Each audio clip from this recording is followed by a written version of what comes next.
ঢাকার রাজপথের রাজপুত্র ইসমাইল চৌধুরী সম্রাটকে আবারও রাজপথে দেখতে চায় লক্ষ যুবলীগ কর্মী।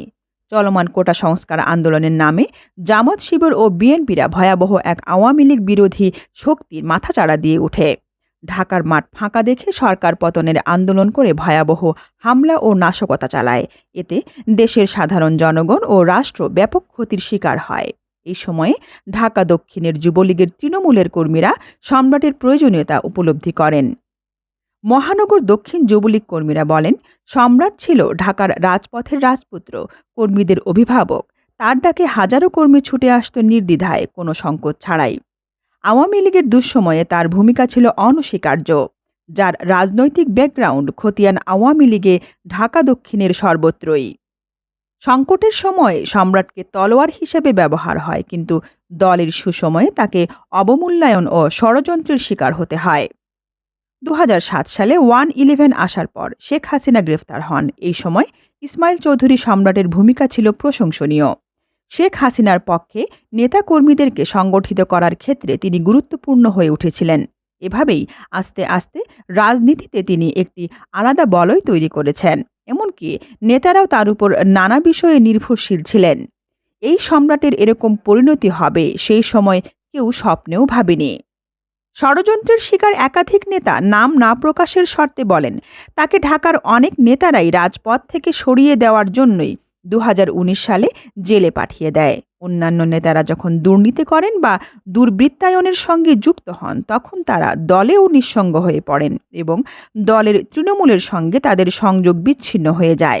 কিন্তু ইসমাইল চৌধুরী সম্রাটের ক্ষেত্রে ঘটনাটি ছিল সম্পূর্ণ বিপরীত। ইসমাইল চৌধুরী সম্রাট দুঃসময়ে আওয়ামী লীগের অন্যতম কাণ্ডারি ছিলেন।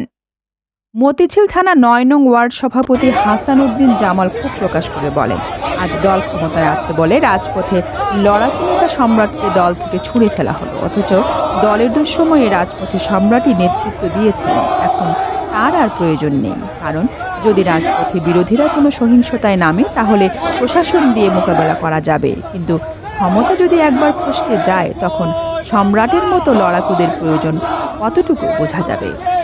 এখন কেউ সম্রাটের মতো ঢাকার রাজপথে বিরোধীদের আতঙ্ক হয়ে জন্মাবে না।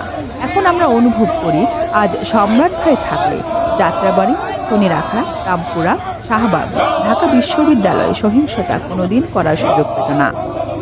সুশীলদের সমালোচনা করে এই নেতা বলেন, রাজপথের রাজনীতি সুশীল দিয়ে হয় না।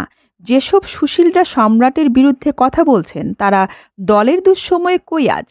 রাজপথের রাজনীতিতে সম্রাটের মতো লড়াকু নেতা প্রয়োজন। আজ আমাদের খারাপ লাগছে, ঢাকা মহানগরে কেমনে আওয়ামী লীগ এত বছর ক্ষমতা থাকা সত্ত্বেও নিয়ন্ত্রিত নয়। তাদের ভাষ্য, সম্রাট দলের জন্য নিবেদিত প্রাণ। দলের দুঃসময়ে আন্দোলন সংগ্রামে বুক চিতিয়ে রাজপথে থাকেন এই নেতা। এবার তো নেত্রী দেখছেন কারা কিরকম নেতা। আমরা আশা করি নেত্রী আবার কর্মীবান্ধব নেতা, ঢাকার রাজপথের রাজপুত্র ইসমাইল চৌধুরী সম্রাটকে সাংগঠনিক কার্যক্রম করার সুযোগ দিবেন।